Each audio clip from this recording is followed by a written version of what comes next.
Bismillah ar-Rahman ar-Rahim. So we saw in Surah al-Fatihah that at the end of Surah al-Fatihah that we supplicated Almighty Allah to be amongst those an'amta alayhim, the ones whom Allah has blessed. غير المغضوب عليهم, not the ones who have earned the wrath of Almighty Allah, ولا الضالين, nor those who have gone astray. So yesterday, in our lesson yesterday, in the first 5 verses of Surah al Baqarah, Almighty Allah in the Quran is dealing with the qualities of the people whom Allah has blessed, the first group mentioned in Surah al-Fatihah. So, and we saw yesterday that they have 5 attributes, they have 5 qualities, the people whom Allah has blessed. They يؤمنون بالغيب, they believe in the unseen. يقيمون الصلاة, they say their prayers regularly and properly. They ومما رزقناهم ينفقون, they give charity. They put their wealth on the line for the sake of Almighty Allah. وَالَّذِينَ يُؤْمِنُونَ بِمَا أُنزِلَ إِلَيْكَ وَمَا أُنزِلَ مِنْ قَبْلِكَ. They believe in the Quran and they believe in the scriptures which were revealed before the Quran. وَبِالْآخِرَةِ هُمْ يُوقِنُونَ. And the 5th quality is that they have firm belief and a firm conviction that the day of judgment is coming and we're going to have to stand before Allah and give an account and be reckoned with for our actions on earth. Now in this 6th and 7th verse of Surah al-Baqarah, it's the second group, Maghdubi alayhim, the people who have earned the wrath of Almighty Allah. They're the ones who are described in these verses. Inna lazina kafaru, those who disbelieve. It's disbelief. It's kafaru. Kufr is the act of denial of the truth, and I translate it as those who trample on the truth. Inna lazina kafaru, those who willfully trample on the truth, hide the truth. Sawa'un alayhim, it's the same for them. Anzartahum, if you warn them. Am lam tunzirhum, or you don't warn them. La yu'minun, they're not going to believe, because they have made a willful act of trampling on the truth. So, and I'll just translate also the second verse, and then I'll do a little bit of explanation. ختم الله على قلوبهم, Allah has set a seal upon their hearts, وعلى سمعهم, and upon their hearing also, وعلى أبصارهم, and on their sight, غشاوة, there is a veil, and on their eyesight there is a veil, they can't see the truth. وَلَهُمْ عَذَابٌ عَظِيمٌ, and they will have a terrible punishment. A terrible punishment is in store for them. So, أَنذَرْتَهُمْ أَمْ لَمْ تُنذِرْهُمْ, you might say that, if there's no point in warning them, then, why do we bother? Well, obviously we don't know who is predestined in this way to be far from the truth and to repel the message of truth. We don't know.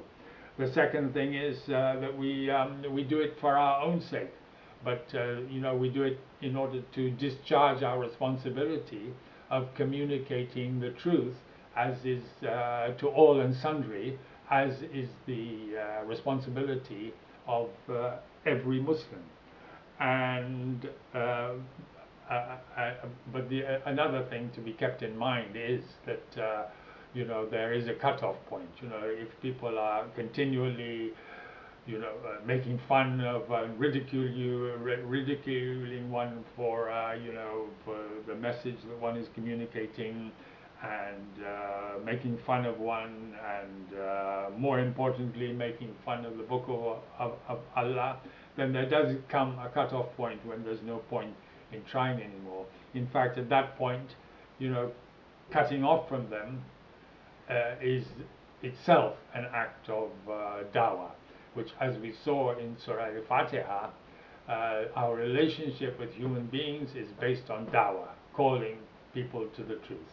And our relationship with Allah is based on dua, which are two sides of the same coin. Dua towards Allah, invoking Allah for help, and as far as human beings concerned, is doing dawah to them, calling them to Almighty Allah. So that itself becomes a form of dawah when the things do reach that stage. So, khatam Allahu ala qulubihim. Allah has set a seal on their hearts. So if Allah has set a seal on their hearts, then how come they're to blame? How can they be blamed if Allah has set a seal on their hearts? Well, in order to explain that, I'd like to start with the process of taqwa. The process of taqwa is in us, as I've indicated here on the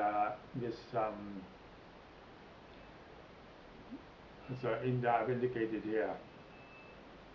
The process of taqwa starts with a spirit that is within us, that we have an aversion towards anything that is displeasing towards Allah, anything that is repugnant as far as all the scriptures are concerned. We have an aversion to that type of activity, that type of thinking. So that leads, as we saw in yesterday's lesson, that inner taqwa which is within us, that leads to hidayat. In the second verse, at the beginning of Surah al Baqarah, Almighty Allah said that this is the Quran. Hudal lil muttaqin, it is hidayat for those who have taqwa. So the taqwa, the process of being guided, starts with us, starts with our own willful action, and then because of that, we get guided by Almighty Allah. So we go further and further on the path towards Almighty Allah, and then that leads to ulaika ala hudam min rabbihim. Those people are rightly guided. Wa ulaika humul muflihun. Those people are the successful ones. Those are the ones who prosper. Those are the ones who will reap a good harvest. As we saw, the meaning of falah is to reap a good harvest, and in a sense, in an Islamic sense, it means to reap a good harvest in the next world. So they are the ones who are referred to in Surah al Baqarah as an'amta alayhim, that they are the ones an'amta alayhim who Allah has blessed. So the same is like the same process, or the converse, not the same process, but the converse is true for kufr, for suppression, trampling on the truth.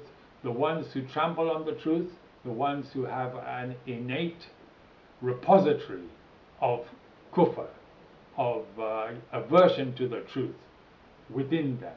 So they are the ones, khatam Allahu ala qulubihim, whose hearts Almighty Allah seals, and they go further and further away from the truth until at the end of the day they are just far removed from the mercy of Almighty Allah, and that is a terrible place to be in, and that they are the ones who have maghdubi alayhim, who have earned the wrath of Almighty Allah.